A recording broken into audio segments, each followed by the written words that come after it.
बीमारी है ये है बेटे यहाँ पर नारू रोग, है ना। नारू रोग, इसको ड्रेकन कुलेसिस भी कहते हैं, नारू रोग, या फिर इसे कहा जाता है बेटे ड्रेकन कुलेसिस, ड्रेकन कुलेसिस। यानी बच्चे अगर आप किसी से पूछोगे तो पहले दीवारों पर यह लिखा होता था कि नारू रोग बताओ और 50 रुपए पाओ। मतलब कोई व्यक्ति अगर नारू रोग बता देगा तो गवर्नमेंट उस जमाने में उसको 50 रुपए या 100 रुपए देती थी। तो ये दीवारों पर स्लोगन लिखा होता था। लेकिन अब बेटे ये रोग लगभग नहीं पाया जाता है। पहले ये इधर डूंगरपुर, बांसवाड़ा, राजगढ़ की तरफ ये ज्यादा होता था बेटे राजस्थान में, और ये दूषित जल और भोजन ग्रहण करने से होता था। ये रोग इतना खतरनाक था बेटे कि इसका जो परजीवी है वह पुंसी के माध्यम से शरीर से बाहर आता था, और बाहर आकर बेटे ये रुक जाता था, फिर तीली में लपेट करके वहां तीली को छोड़ दिया जाता था, फिर दूसरे दिन थोड़ा थोड़ा फिर ये बाहर आता था, फिर तीली को लपेट करके फिर छोड़ दिया जाए, क्योंकि अगर इसको खींच लिया तो खींचते बेटे ये टूटता है, और इसके टूटने के साथ इसमें रीजेनरेशन की क्षमता सर्वाधिक होती है। ये ध्यान रखना, जितने भी कर्मी हैं इन कर्मियों में पुनरुद्भवन की क्षमता बहुत ज्यादा होती है। तो बेटे इसको एकदम खींच करके बाहर नहीं निकाल सकते, ये अपनी मर्जी से धीरे धीरे बाहर आता है त्वचा से, और इस समय जब ये त्वचा से धीरे धीरे बाहर आता है तो बहुत ही ज्यादा दर्द होता है बेटे, बुखार आ जाता है, वही भोजन करने में कमी आ जाती है। तो इसको कहते हैं ड्रेकन कुलेसिस, यानी अपनी भाषा में कहें तो नारू रोग। अब नारू रोग होगा किससे? तो इसका कोज है बेटे ड्रेकनकुलस मेडिनेंसिस, यानी यहां पर इसको आप हिंदी में याद करें तो इस तरह से याद कर लें, ड्रेकनकुलस मेडिनेंसिस,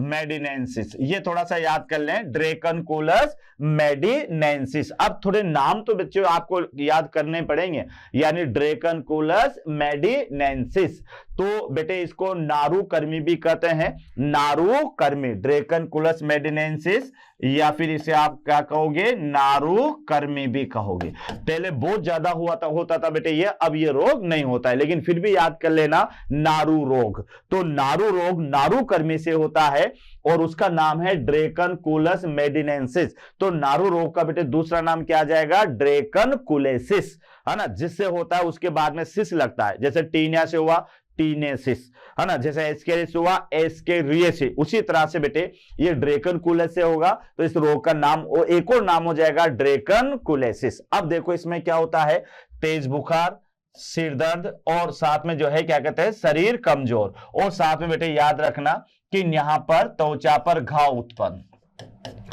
त्वचा पर घाव उत्पन्न, क्योंकि इस बीमारी में क्या होगा, त्वचा पर घाव बनेंगे, और त्वचा पर घाव बनने से वहीं से परजीवी बाहर निकलेगा, ध्यान रखना धीरे धीरे। तो जब त्वचा पर घाव बनेंगे तो बेटे तेज बुखार भी आएगा, उसका सिर दर्द भी होगा, और साथ में उसका शरीर कमजोर और भूख में कमी आएगी। तो इस तरह से बच्चों मैंने 4 रोग आपको बताए हैं जो किससे होते हैं, कर्मियों से होते हैं।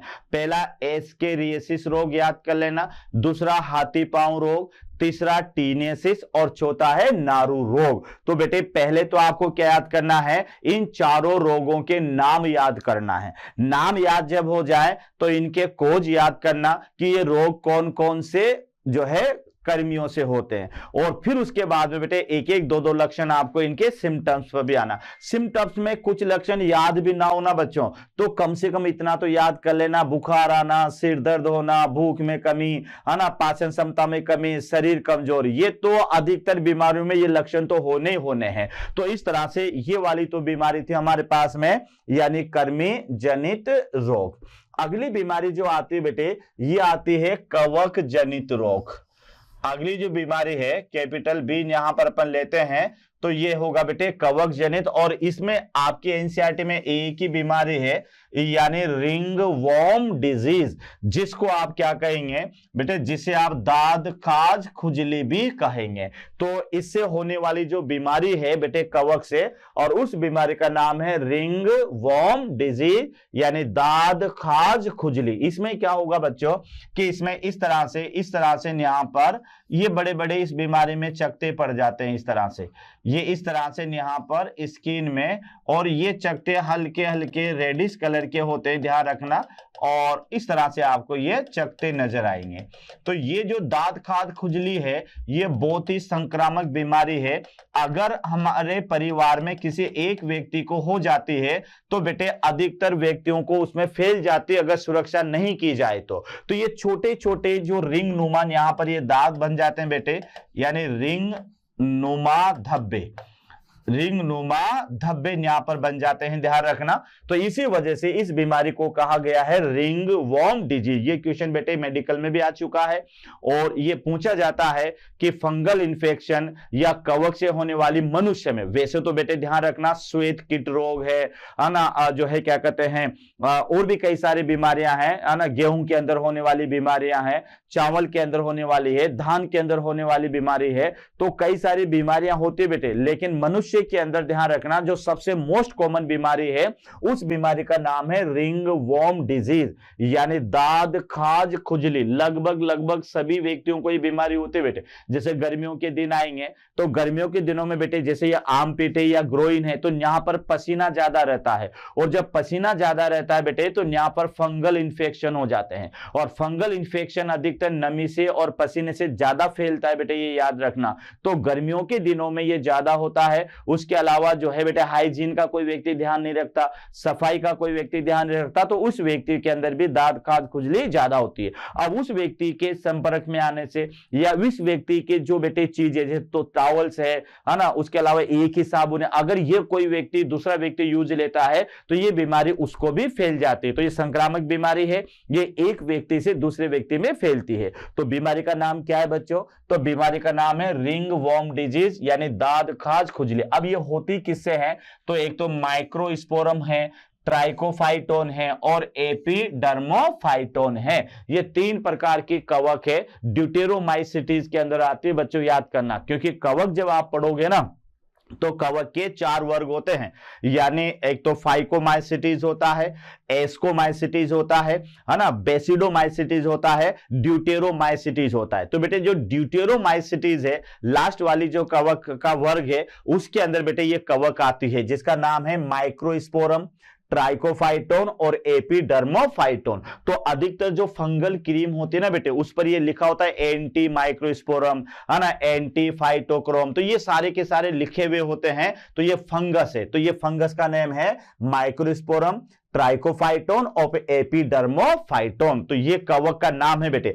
अब इसमें लक्षण क्या है कि मनुष्य में उत्पन्न होने वाला सामान्य संक्रामक रोग है, यानी मैंने आपसे क्या कहा कि बेटे ये संक्रामक रोग है, ये यानी एक व्यक्ति से दूसरे व्यक्ति में फैलने वाला रोग है। क्योंकि ये जो है टॉवल्स यूज लेने से भी ये हो जाता है ना, उसके साथ में बैठने उठने से भी ये रोग फैल जाता है। तो अगर परिवार में किसी एक व्यक्ति को हो गया तो बेटे उस परिवार में पूरे में फैलने की संभावना ज्यादा होती है। तो फिर सावधानी बरतनी चाहिए कि बेटे उसके टॉवल्स वगैरह अलग होना चाहिए, उसका रूम वगैरह बेड वगैरह अलग होना चाहिए, बिस्तर अलग होना चाहिए, और साथ में वो जिस साबुन को यूज ले रहा है वो भी अलग होना चाहिए। तो इस तरह से इस रोग से बचा जा सकता है। तो एक तो बेटे ध्यान रखना ये संक्रामक रोग है। दूसरा ये त्वचा की सूखी और सल्की हो जाती है, इससे त्वचा सूखी तथा सल्की हो जाती है। तो ये थोड़ा सा याद रखना, यानी जहां पर ये रोग होता है बेटे वहां पर त्वचा पर रिंग नुमा धब्बे बन जाते हैं, यानी एक तो त्वचा ड्राई हो जाएगी, वहां पर ऐसा लगेगा बेटे व्हाइट कलर के स्पॉट्स जैसे बन जाते हैं, है ना, ऐसा लगेगा कि जहां पर भी बेटे ये रिंग वगैरह बनती है तो त्वचा शुष्क हो जाती है और एक सफेद सफेद कलर के धब्बे बन जाते हैं, जिससे लगता है कि यहां फंगल इन्फेक्शन हो गया। तो यहां पर आप देखो त्वचा सूखी भी हो जाती है और शल्की हो जाती है, एक रफनेस जिसको कहते हैं ना अपन, अलग से पहचान में आ जाए। जैसे दाद होता है तो किसी के चेहरे पर दाद होता है बेटे, धब्बा बन जाता है ना पूरा का पूरा है, तो अलग से पहचान में आ जाएगा कि हाँ इसको दाद हो गया। तो ये दाद खाज खुजली ये रिंग वॉर्म ही है, क्योंकि ये जब फैलता है ना तो ये रिंग के आकार में फैलता है बेटे, इस कारण से इसको बोला जाता है रिंग वॉर्म डिजीज। तो इस बीमारी में त्वचा शुष्क हो जाएगी, त्वचा सल्की हो जाएगी और त्वचा पर रिंग नुमा धब्बे बेटे वहां पर बन जाएंगे।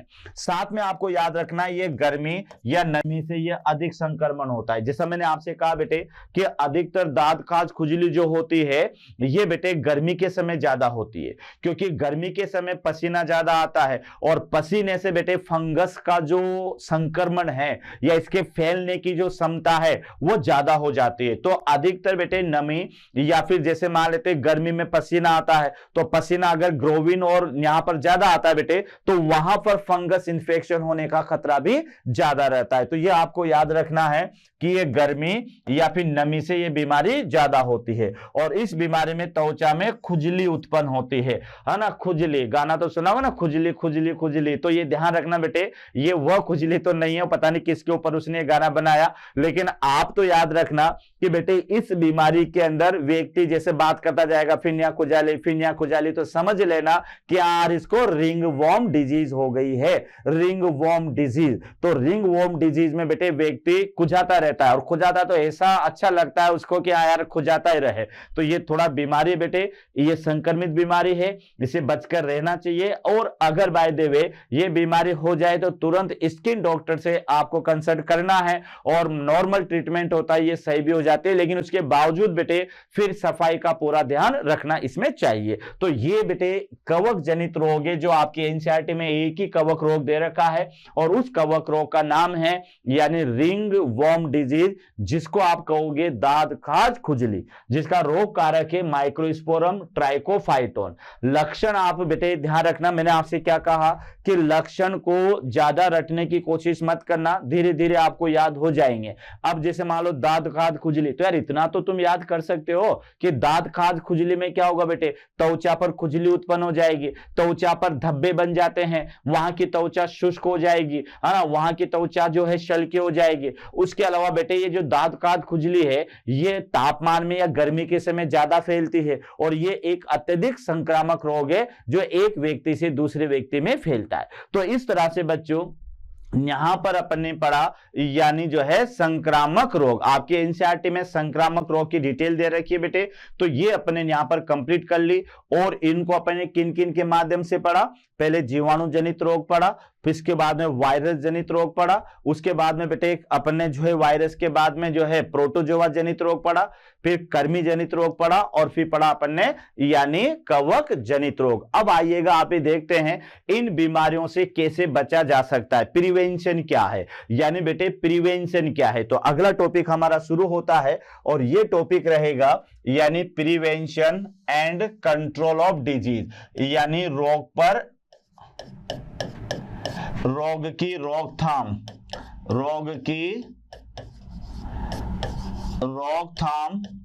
व नियंत्रण, रोग की रोकथाम और नियंत्रण। तो याद रखना बेटा रोगों की रोकथाम, रोगों की यानी यहां से आपको याद रखना है रोगों की रोकथाम या फिर इसको क्या बोलोगे नियंत्रण। तो इसमें आपको क्या क्या ध्यान रखना है बेटे, इसमें सारे के सारे जो पॉइंट लिखे हुए हैं ये पॉइंट बेटे आप सबको भी याद है। जैसे अपन रोगों को कैसे बचाया जा सकता है, रोगों से कैसे बचा जा सकता है, तो सबसे पहले अपन क्या करें अपनी स्वच्छता का ध्यान रखेंगे, है ना। रोगों से बचने का तरीका बता रहा हूं बेटे, सबसे पहले अपन स्वच्छ रहेंगे, अपन जो है हेल्दी फूड ग्रहण करेंगे, है ना। उसके अलावा वैक्सीनेशन हमारा होना चाहिए। उसके अलावा बेटे जैसे कई सारे रोग जो वाहक के माध्यम से फैलते हैं, जैसे कीट है, तो पानी वगैरह कूलरों में है, गड्ढों में या घर के आसपास पानी इकट्ठा नहीं होने देना चाहिए ताकि वहां पर कोई मक्खी मच्छर पैदा ना हो। उसके अलावा बेटे जो है पर्टिकुलर कोई बीमारी हो जाए तो उसका ट्रीटमेंट तुरंत करवाना चाहिए। तो ये सारी चीजों से अपन रोगों को जो है रोक भी सकते हैं और उन पर नियंत्रण भी कर सकते हैं। तो आइए इसमें पहला टॉपिक दे रखा है बेटे रोगों की रोकथाम के लिए व्यक्तिगत तथा जन स्वास्थ्य बनाए रखना। ये ध्यान रखना बेटे जन स्वास्थ्य या स्वच्छता बनाए रखना बहुत महत्वपूर्ण है। यानी मैंने आपको शुरू में ही बोल दिया था कि अगर हमें कई रोगों से बचना है तो बेटे हम अपने आप को तो स्वच्छ बनाए रखेंगे, साथ में जो हमारे साथी गण हैं उन्हें भी अपन जो है स्वच्छता का जो है ज्ञान देंगे यानी स्वच्छता के बारे में बताएंगे। तो बेटे स्वस्थ बने रहने के लिए एक तो व्यक्तिगत और एक जन स्वच्छता बहुत ही जरूरी है, क्योंकि बेटे अगर अपन साफ सुथरे रहेंगे तो हम कई सारी बीमारियों से बचे रह सकते हैं। तो पहला कारण तो आपको याद रखना है कि व्यक्तिगत और जन स्वच्छता बनाए रखना महत्वपूर्ण है। उसके बाद में बेटे व्यक्तिगत स्वच्छता में शरीर को साफ रखना आता है, पीने के पानी स्वच्छ और खाना फल सब्जियां आदि को शामिल किया जाता है। यानी हम अपने आप को व्यक्तिगत स्वच्छ कैसे रखेंगे, तो बेटे पीने का पानी हमारा स्वच्छ होना चाहिए, जिस भोजन को ग्रहण कर रहे हैं वह भी स्वच्छ होना चाहिए, भोजन में बेटे हमारे फल और सब्जियां जो है वह भी होना चाहिए, तब जाकर अपन अपने आप को व्यक्तिगत रूप से स्वच्छ बनाए रख सकते हैं। तो क्या क्या बताया बेटे मैंने कि व्यक्तिगत स्वच्छता, यहां टोटल खेल स्वच्छता का है और कीटों से बचाव का है, क्योंकि अपन ने हेडिंग क्या डाला, रोगों की रोकथाम और उस पर नियंत्रण। तो रोगों की रोकथाम के लिए बेटे स्वच्छता सबसे बड़ा कारण है, सबसे बड़ा इसका उपाय है कि अगर आप स्वच्छ रहेंगे तो आप स्वस्थ रहेंगे। यानी पहले आप बेटे स्वच्छता सबसे पहले जरूरी है, फिर उसके बाद में स्वास्थ्य आता है। अगर आप स्वच्छ हैं, आप गंदे नहीं हैं, आप जो है क्या कहते हैं साफ सुथरा पानी पी रहे हैं, आप साफ सुथरा भोजन ग्रहण कर रहे हैं, तो फिर आप स्वस्थ भी रहेंगे। तो व्यक्तिगत स्वच्छता के अंदर क्या क्या आएगा, एक तो अपने आप को साफ रखना आएगा बेटे, उसके अलावा पीने का पानी स्वच्छ होना चाहिए, उसके अलावा खाना फल सब्जियां ये आदि शामिल में है। फिर आगे बढ़े अपन कि जन स्वास्थ्य में अपशिष्ट पदार्थों का निवारण, जलाशयों पूल और तालाबों की समय समय पर सफाई का पालन करना चाहिए, जिसमें जल द्वारा संक्रमित रोग जैसे टाइफाइड है ना, अमीबोइसिस से, एस्केरियासिस से, हैजा आदि रोगों से बचा जा सकता है। तो एक बार फिर आप देख लीजिएगा बेटे कि जन स्वास्थ्य में, अब जन स्वास्थ्य में क्या करना चाहिए कि जन स्वास्थ्य में बेटे जो अपशिष्ट पदार्थ हैं, जो अपशिष्ट पदार्थ हैं उनका निवारण सही तरह से होना चाहिए। गया जमाना बेटे जो पहले लोटा लेकर भागते थे, अब ऐसा नहीं होता है ना। अब तो जो है क्या कहते हैं बेटे बेटे बेटे चेंबर्स वगैरह बनाए जाते हैं और उस अपशिष्ट पदार्थ का निवारण सिटी से बाहर जो है किसी जगह पर जो है मशीनों के माध्यम से कर दिया जाता है और खाद बना ली जाती है। तो बेटे जो अपशिष्ट पदार्थ है उनका निवारण सही तरह से होना चाहिए। उसके अलावा जो हमारे घरों में बेटे बड़े बड़े पूल होते हैं या घरों के आसपास तालाब होते हैं या हमारे घरों में मछलियों के एक्वेरियम होते हैं, तो बेटे इनकी समय समय पर सफाई करते रहना चाहिए, क्योंकि अगर अपन इनमें सफाई नहीं करेंगे तो कई प्रकार के मच्छरों के लार्वा यहां पर उत्पन्न हो जाएंगे, कई प्रकार के जो है कीट वहां पर उत्पन्न हो जाएंगे और उनके माध्यम से कई सारे रोग होते हैं, जैसे टाइफाइड है ना, मोती जरा जिसको कहेंगे ये रोग है, उसके बाद में अमीबोइसिस है, एस्केरियासिस है, हैजा, इन रोगों से हम बच सकते हैं। तो कैसे बच सकते हैं बच्चों कि एक तो जन स्वास्थ्य में सबसे पहले तो क्या करना है, अपशिष्ट पदार्थों का निवारण करना है, यानी जो अपशिष्ट पदार्थ है वह कॉलोनियों से बाहर उसका निवारण कर दिया जाए। उसके अलावा आपको याद रखना है कि जो जलाशय हैं घर के आसपास के, है ना, तालाब हैं या घरों में जो स्विमिंग पूल है या घरों के अंदर बेटे जो मछलियों का एक्वेरियम होता है, इनकी या कूलर होते हैं, इन सब की समय समय पर सफाई भी करते रहना चाहिए, जिससे क्या होगा दूषित जल के माध्यम से जो फैलने वाली बीमारियां हैं जैसे टाइफाइड है ना, अमीबोइसिस है, एस्केरियासिस है, हैजा है, इन बीमारियों से अपन बच सकते हैं। तो ये भी आपको याद होना चाहिए। उसके बाद में बेटे जैसे रोगवाहक, कई सारी बीमारियों के रोगवाहक कौन होते हैं, कीट होते हैं।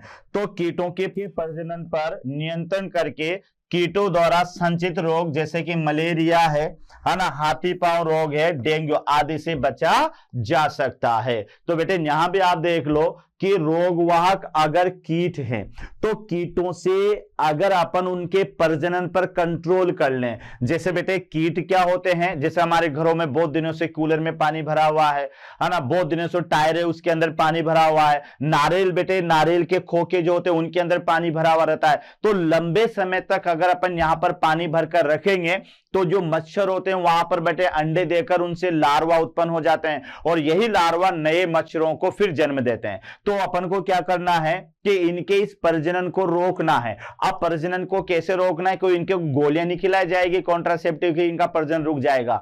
इनका प्रजनन अगर रोकना है तो इनके प्रजनन स्थल को बेटे हटाना पड़ेगा और कीटों का जो प्रजनन स्थल होता है वो जल होता है, जल के अंदर ये अंडे देते हैं, वहीं इनके लार्वा उत्पन्न होते हैं। तो अगर बहुत प्रोटीनों से भरे हुए जल को अपन हटा दें, समय समय पर अपन जल को वहां पर चेंज करते रहें, तो कीटों का प्रजनन रुक जाएगा। तो फिर कीटों का प्रजनन जब रुक जाएगा तो कीटों से होने वाली जो खतरनाक बीमारियां हैं, जैसे मलेरिया किससे होता है बेटे, मादा एनाफ्लिस से होता है ना। उसके अलावा जो हाथी पांव रोग है ना, ये इसका वाहक कौन है बेटे, क्यूलेक्स वाहक है। उसके अलावा जो है क्या कहते हैं, उसके अलावा बेटे यहां पर आपको याद रखना है कि जो है क्यूलेक्स है वाहक है। उसके अलावा जो है डेंगू है ना, एडिस से फैलता है। तो इस तरह से कई सारे ऐसे जो है क्या कहते हैं वाहक कीट होते हैं जो बीमारियों को बेटे एक मनुष्य से दूसरे मनुष्य में फैलाते हैं। तो इन बीमारियों को जो है क्या कहते हैं यहां पर ये रुक जाएगी। तो ये थोड़ा सा आप याद कर लें कि यहां पर बेटे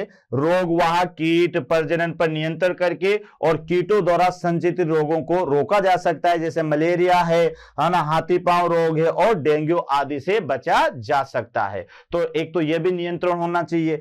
आगे बेटे आप देखिएगा, उसके बाद में क्या दे रखा है, रोग वाहक कीटों पर नियंत्रण के लिए आवासीय कॉलोनियां, उसके आसपास के गड्ढों में पानी का जमाव नहीं होना चाहिए, और साथ में घरेलू सामान जैसे कूलर है, पौधों के गमले हैं आदि की नियमित सफाई करनी चाहिए।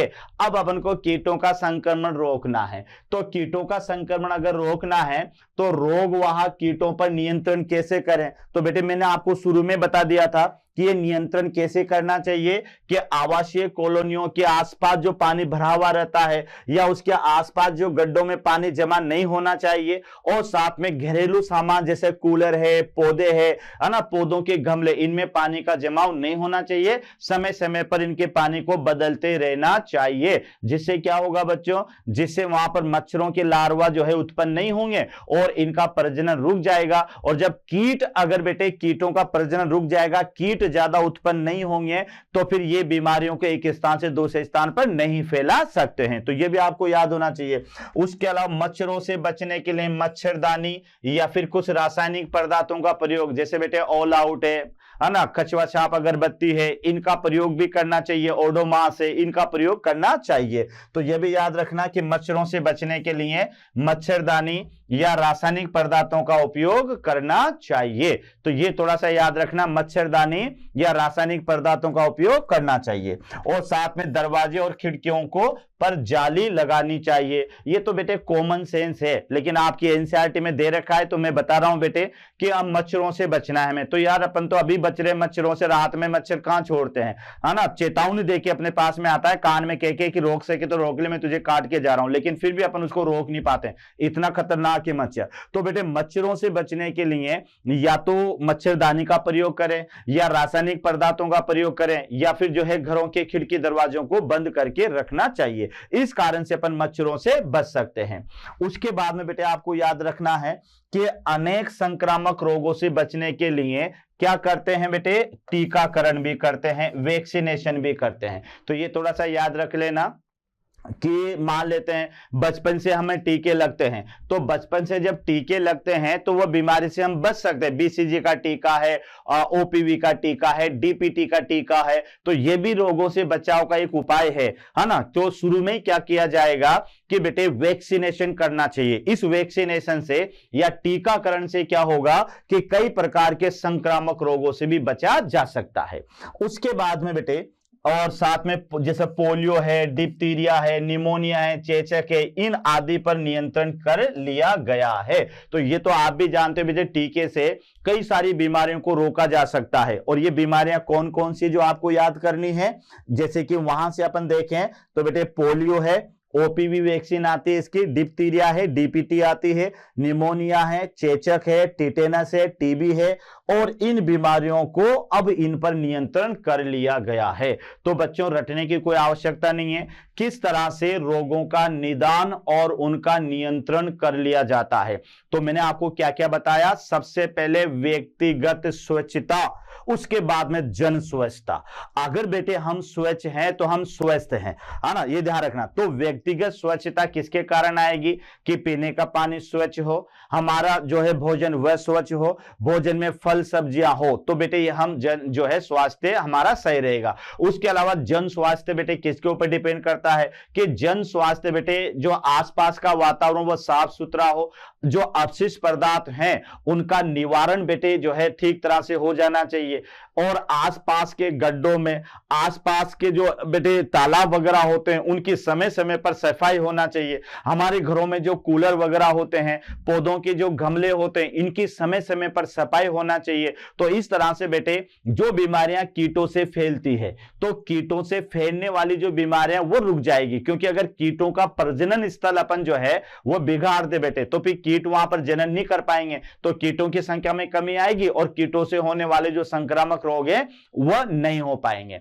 उसके बाद में बेटे ध्यान रखिएगा कि टीकाकरण में भी रोगों की रोकथाम की जा सकती है कि पहले से अगर बेटे विशेष संक्रामक रोगों का टीका लगा दिया जाए तो बेटे वह बीमारी फिर उस व्यक्ति को नहीं होती। ऐसे कई बीमारियों पर बेटे काबू पा लिया गया है, जैसे टाइफाइड है ना, बड़ी माता तो बेटे अब होती नहीं है, स्मॉल पॉक्स का टीका लगाया वो तो उन्मूलन हो चुका है। तो बेटे जैसे टिटेनस है, टीबी है, डिप्थीरिया है, निमोनिया है, चेचक है, इन बीमारियों पर इससे नियंत्रण पा लिया गया है। तो ये थोड़ा सा आपको याद रखें।